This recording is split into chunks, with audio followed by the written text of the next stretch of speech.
নেক হায়াতে তৈয়বা দান করেছেন।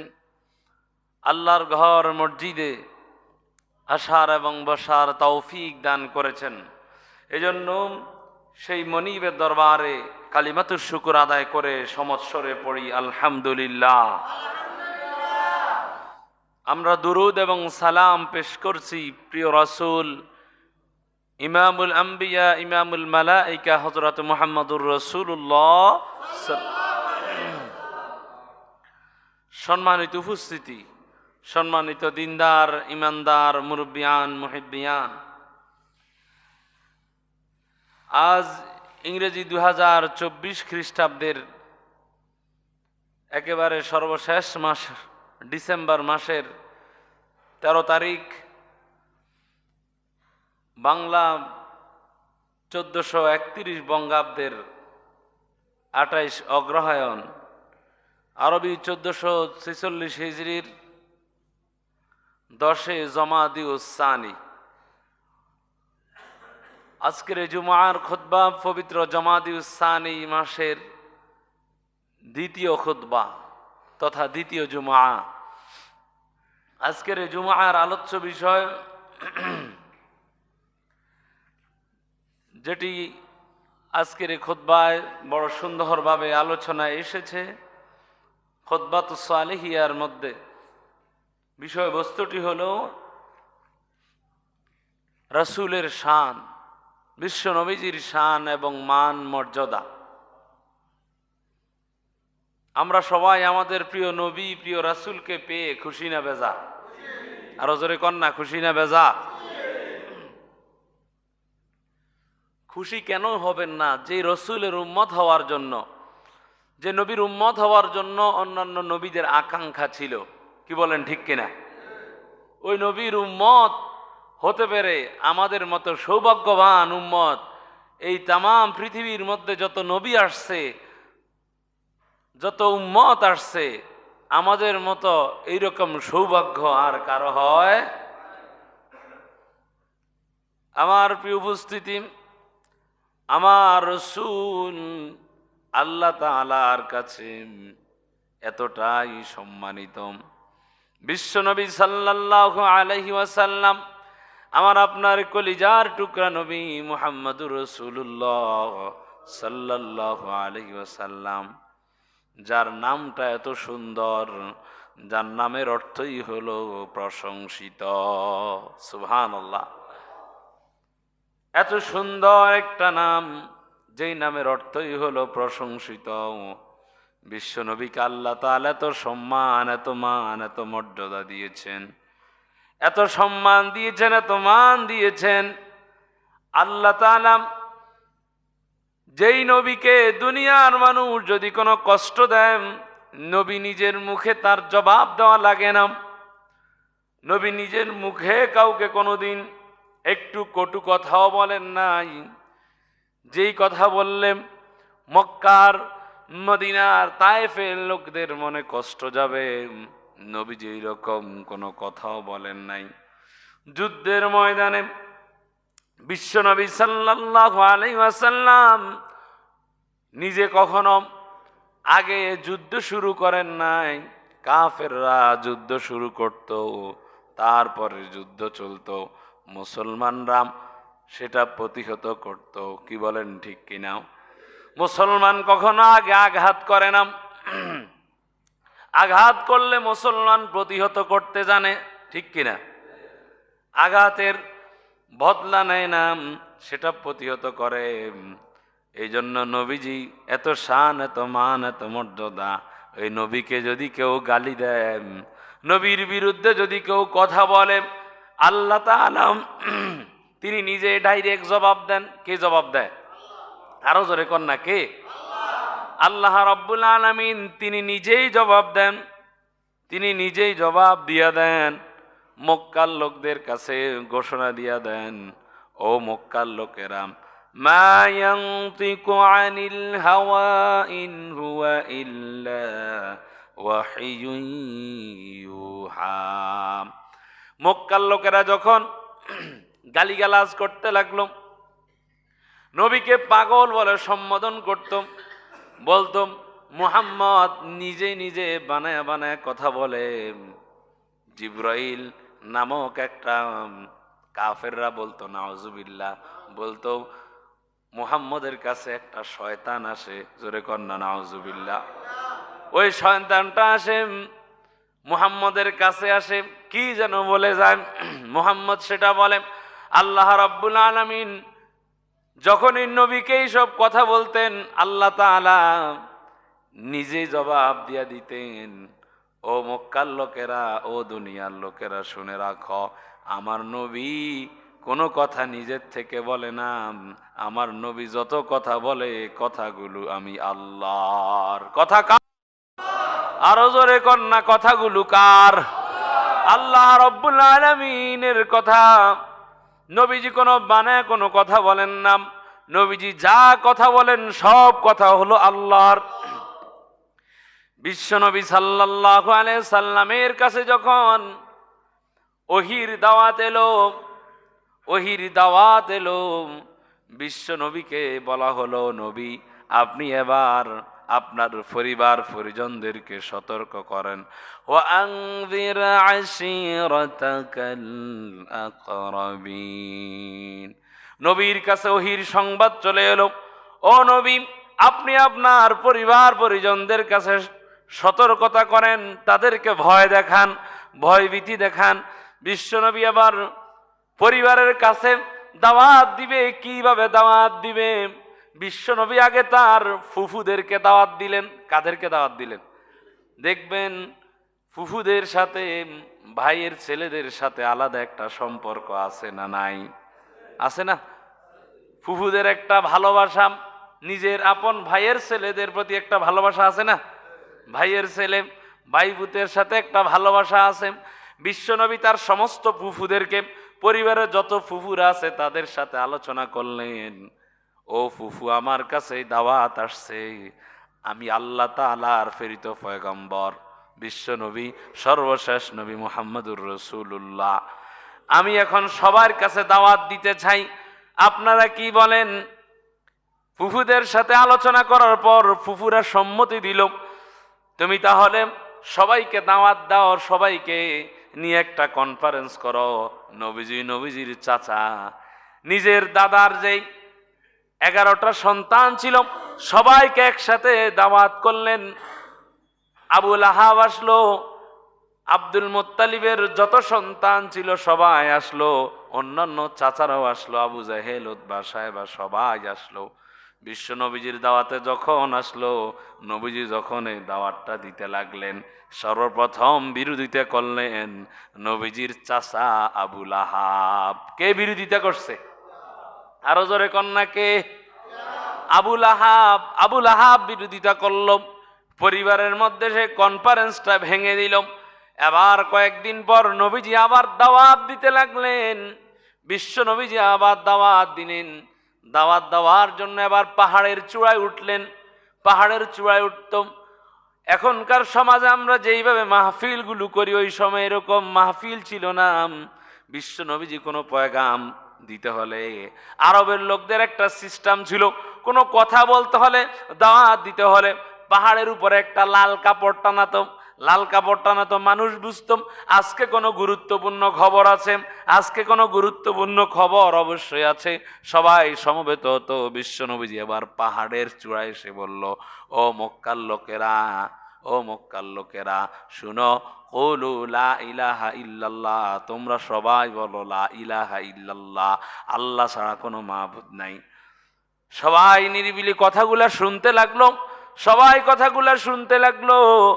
শুধু যেই লোকটা সর্বপ্রথম বিরোধিতা করলো, এই পাহাড়ের চূড়ায় নবীজি সবাইকে দাওয়াত দিচ্ছেন, একজন লোক সবার আগে বিরোধিতা করলো। ওই লোকটা ছিল নবীজির পরিবারের লোক, নবীজির চাচা আবু লাহাব। কে ছিল? আবু লাহাব ছিল। আবু তালেব কিন্তু নবীজির পক্ষে সব সময় থাকতো, কারণ আবু তালেব বিশ্ব নবীজির দাদা ইন্তেকালের পর, বাবা ইন্তেকালের পর নবীজির লালন পালনের দায়িত্বটা আবু তালেবের কাছে। এই জন্য জাহান্নামে আবু তালেবের সবচেয়ে কম শাস্তি হবে। তাকে জাহান্নামের মধ্যে 2টা স্যান্ডেল পায়ে পরানো হবে। 2টা স্যান্ডেল পায়ে পরানোর কারণে তার মগজটা টকবক করতে থাকবে। জোরে কন্না নাউজুবিল্লাহ। আবু লাহাব নবীজির বিরোধিতা করতে লাগলো, সমস্ত মানুষগুলোকে তাড়ায় দিল, বিচ্ছিন্ন করে দিল, মানুষগুলোকে তাড়ায় দিল। সবার কাছে বলতে লাগলো আমার ভাতিজা একটা পাগল, ওর কথা তো আপনারা শুনবেন না, আপনারা শুনবেন না। বিশ্ব নবীজির মনটা বড় খারাপ, নবীজির মনে বড় ব্যথা। হায় রে, যতবার দাওয়াত দিতে যাই আমার চাচা আবু লাহাব আমার বিরোধিতা করে। নবীজির মনটা বড় বেজার, নবীজি কোনো কিছু কয় না, নবীজি চুপচাপ। আল্লাহ রাব্বুল আলামিন জিবরাইলকে পাঠায়া দেন, ও জিবরাইল যাও যাও, ও জিবরাইল যাও, আমার বন্ধুর কাছে পয়গাম নিয়ে যাও। আল্লাহ তাআলা আবু লাহাবের বিরুদ্ধে একটা সূরা নাজিল করে দিলেন, তাব্বাত ইয়াদা আবি লাহাবিন ওয়া তাব মা আগনা আনহু মালুহু ওয়া মা কাসাব। কার কথা? আল্লাহ তাআলা বলেন তাব্বাত, ধ্বংস হোক, তাব্বাত ইয়াদা, ইয়াদুন একটা এক হাত, ইয়াদা দ্বিবচন ব্যবহার করা হয়েছে। হাত কয়টা? কথা কন না, মানুষের হাত কয়টা? আল্লাহ তাআলা বলেন তাব্বাত ইয়াদা, আবু লাহাবের উভয় হাত ধ্বংস হোক, মানে আবু লাহাবের স্বয়ং সম্পত্তি যা আছে সব কিছু ধ্বংস হোক। আবু লাহাব আমার নবীকে গালি দিয়েছে, আমার নবীর বিরুদ্ধে কথা বলেছে, আমার নবী জবাব দেওয়া লাগে নাই। আল্লাহ তাআলা আবু লাহাবের জন্য অভিশাপ নাজিল করে দিলেন। কথাগুলা কার? এই নবীকে গালি দিলে আল্লাহ তাআলা সহ্য করে না, কি বলেন ঠিক কিনা? তাহলে এই নবীকে কখনো কষ্ট দেওয়া যাবে?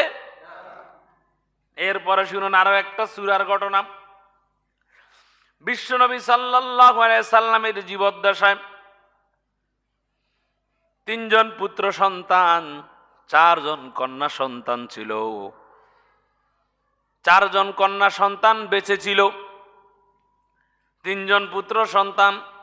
এরা কয়েক বছর বেঁচে থেকে আবার আল্লাহ তাআলা তাদেরকে দুনিয়া থেকে নিয়ে গেলেন। তাহের, তয়্যব, ইব্রাহিম। আল্লাহ রাব্বুল আলামিন 3 জন পুত্র সন্তানকে নিয়ে নিলেন। মক্কার লোকেরা বলতে লাগলো, কিরে মুহাম্মদের বংশ তো আর থাকবে না, মুহাম্মদের একটা ছেলেও নাই, পরবর্তীতে তার নামটা যে নিবে তার বংশের বাতি জ্বালাবে। মুহাম্মদের বংশে তো কোনো ছেলে সন্তান নাই, সবগুলো মেয়ে। এখনকার সমাজেও মানুষকে মনে কষ্ট দেওয়ার জন্য এরকম লোক আছে না নাই? যাদের মেয়ে সন্তান আছে, ছেলে সন্তান নাই, দেখবেন তাদেরকে মানুষ এরকম করে কথা কয় যে তোমার তো কোনো ছেলে নাই, সবগুলো মেয়ে। এরকম কথা বলে মনে কষ্ট দেয়, আছে না নাই? আমার প্রিয় উপস্থিতি, তারা যখন নবীকে বলল নবীজির কোনো ছেলে সন্তান নাই, নবীজিকে আটকুড়ো বলতে লাগলো। আল্লাহ তাআলা সেটা সহ্য করেন নাই। রব্বে কারীম কোরআনুল কারীমে সূরা কাউসার নাজিল করে দিলেন। সুবহানাল্লাহ। আল্লাহ তাআলা বলেন ইন্না আ'তাইনাকাল কাউসার ফাসাল্লি লিরাব্বিকা ওয়ানহার ইন্না শানিআকা হুয়াল আবতার। ও নবী, নিশ্চয় আমি আপনাকে কাউসার দান করেছি। কাউসার মানে হলো আয়বে মা'না খয়রে কাসির, কল্যাণ, অধিক কল্যাণ। আবার এই কাউসার শব্দের তাফসীর অনেকগুলো। কোন মুফাসসিরে কেরাম বলেন কাউসার মানে হাউজে কাউসারের পানি। আবার কোন কোন মুফাসসির তাফসীরে তাবারি, তাফসীর ইবনে কাসির, বিভিন্ন তাফসীরের মধ্যে আসছে এই কাউসার মানে হলো অনেক কল্যাণ। আল্লাহ তাআলা নবীকে অনেক অত্যাধিক কল্যাণ দিয়ে দুনিয়াতে পাঠাইলেন। সুবহানাল্লাহ। ইন্না আ'তাইনাকাল কাউসার ফাসাল্লি লিরাব্বিকা ওয়ানহার। ও নবী, সুতরাং আপনি আপনার রবের উদ্দেশ্যে সল্লুন মানে নামাজ, সল্লুন মানে কি? সুতরাং আপনি আপনার রবের উদ্দেশ্যে নামাজ পড়ুন। আমাদের নামাজের উদ্দেশ্য একজনের, তিনি কে? আল্লাহ। আমাদের যত কাজকর্ম রয়েছে সব কিছু একজনের জন্য, তিনি কে? ফাসাল্লি লিরাব্বিকা ওয়ানহার, আপনি আপনার রবের উদ্দেশ্যে, রবের জন্য কোরবানি করুন, রবের জন্য নামাজ পড়ুন। আমরা যে কোরবানি করি, কোরবানি কার জন্য? আমরা যে অনেক সময় বলি অমুকের নামে কোরবানি, না না, মানুষের নামে কোরবানি হয় না, কোরবানি দিতেছি আমি আল্লাহর নামে। কার নামে? বলতে হলে এইভাবে আপনি বলবেন, আব্দুর রহিম আব্দুল খালেক মিয়ার পক্ষ থেকে আল্লাহর নামে কোরবানি দিলাম। আল্লাহু আকবার। কথাগুলো এইভাবে আপনাকে বলতে হবে। তাহলে নবীকে বলে, নো নবী, আপনি জানায় দেন আপনার নামাজ, আপনার কোরবানি সব কিছু আল্লাহর জন্য, আল্লাহর সন্তুষ্টির জন্য। আল্লাহ তাআলা এই ব্যাপারে আরেকটা আয়াতে বলেন, কুল ইন্না সলাতি ওয়া নুসুকি ওয়া মাহইয়ায়া ওয়া মামাতি লিল্লাহি রাব্বিল আলামিন। ও নবী, আপনি বলেন, নিশ্চয়ই আমার নামাজ, নিশ্চয়ই আমার কোরবানি, নিশ্চয়ই আমার জীবন, নিশ্চয়ই আমার মরণ, যাবতীয় যত কাজ আছে সব কিছু আল্লাহর জন্য। কার জন্য বলেন? আল্লাহ তাআলা এরপরে সূরা কাউসারের 3 নম্বর আয়াতে বলেন, ইন্না শানিআকা হুয়াল আবতার। যারা আপনাকে আটকুড়ো বলে, যারা আপনাকে আটকুড়ো বলে, বরংসই তারাই হলো নির্বংশ। আপনার শত্রুরা আপনাকে কটু কথা বলে, বরং তারাই হলো নির্বংশ। জবাব দিছে কে? নবী কোনো জবাব দেওয়া লাগে নাই, ডাইরেক্ট জবাবটা আল্লাহ রাব্বুল আলামিন দিলেন। কে দিলেন?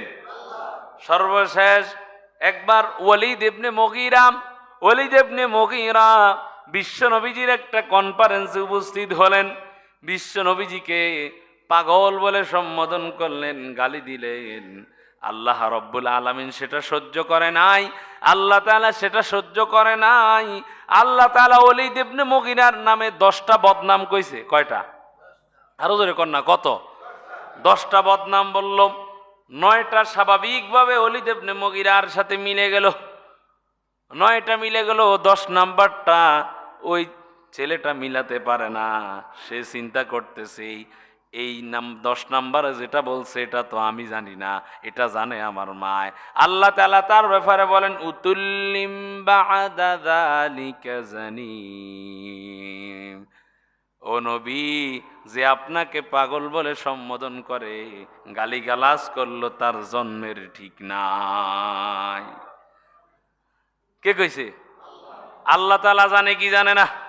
ওয়ালিদ ইবনে মুগীরা তার মায়ের সাথে কথা বললো, বাড়িতে দৌড়ে চলে গেল। মাম, আজকে আব্দুল্লাহর ছেলে আব্দুল মুত্তালিবের নাতি মুহাম্মদুর রাসূলুল্লাহ সাল্লাল্লাহু আলাইহি সাল্লাম, আমি তাকে পাগল বলে সম্বোধন করেছি, গালিগালাজ করেছি।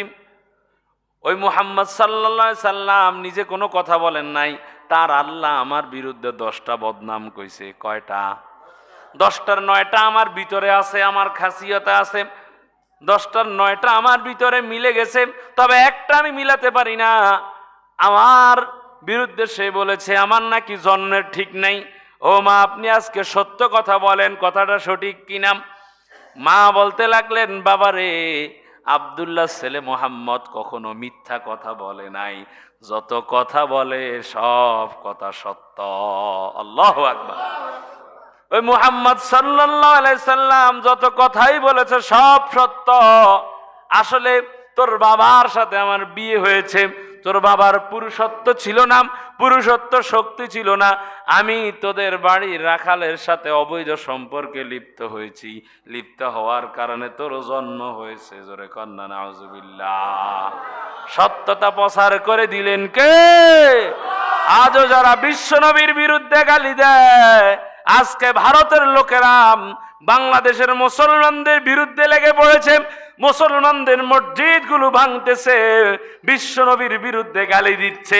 আমরা তাদেরকে বলতে চাই, যারা আমার নবীর বিরুদ্ধে গালি দেয়, যারা আমার নবীর বিরুদ্ধে কথা কয়, 1400 বছর আগে আল্লাহ রাব্বুল আলামিন যাদের চরিত্রের সার্টিফাই করে দিলেন, আমরাও বলতে পারি এই যুগেও যারা নবীর বিরুদ্ধে গালি দিচ্ছে তাদেরও জন্মের ঠিক নাই। জোরে বলেন ঠিক কিনা?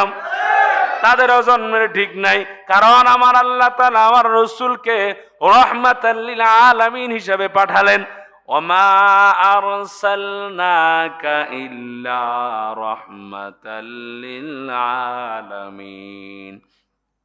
এই পৃথিবীর জমিনে গত কয়েক বছর ধরে বিভিন্ন ধরনের সাংবাদিকেরা আমার নবীর বিরুদ্ধে কথা কয়।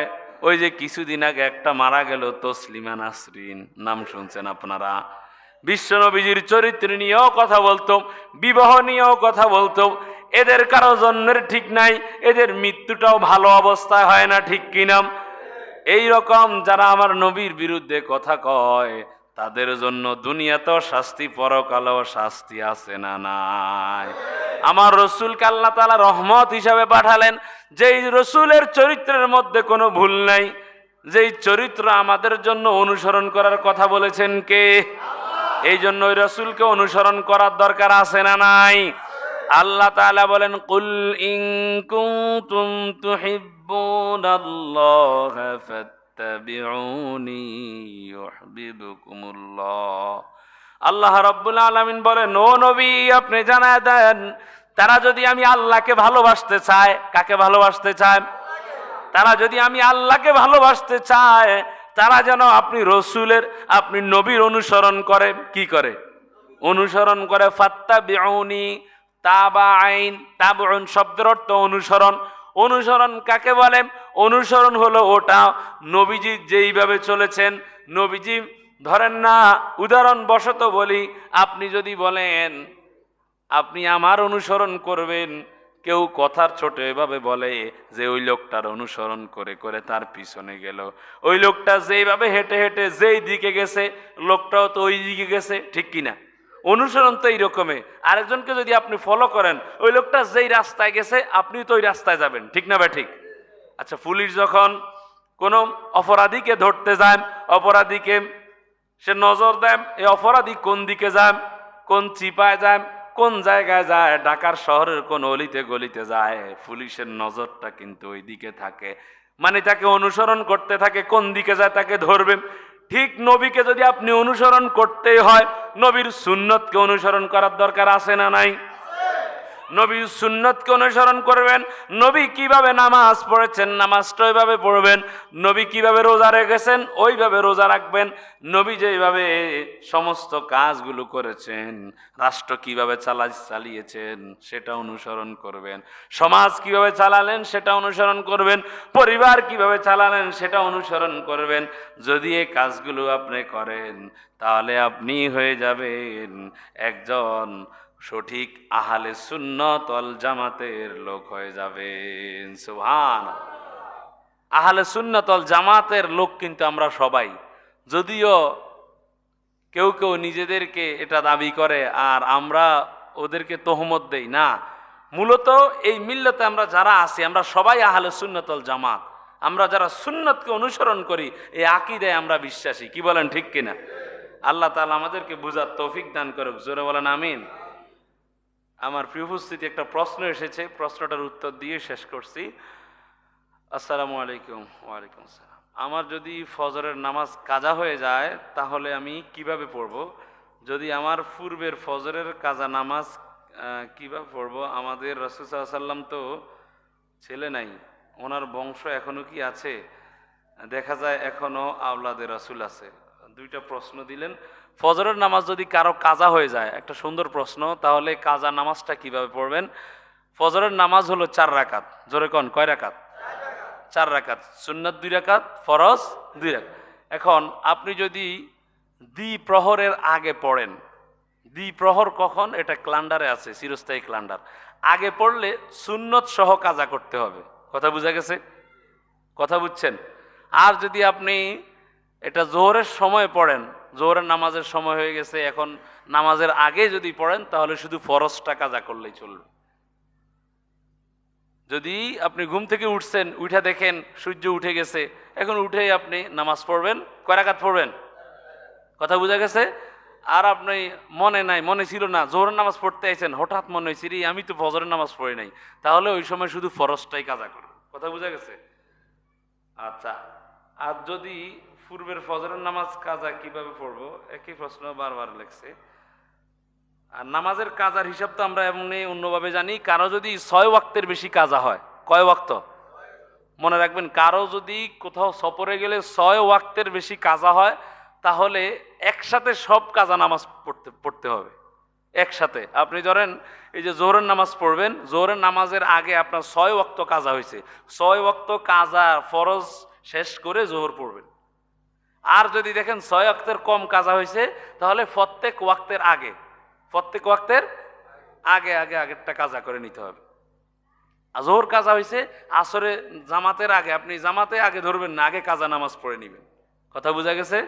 কাজা নামাজ আগেরটা আগেই আপনার আদায় করতে হবে। জি,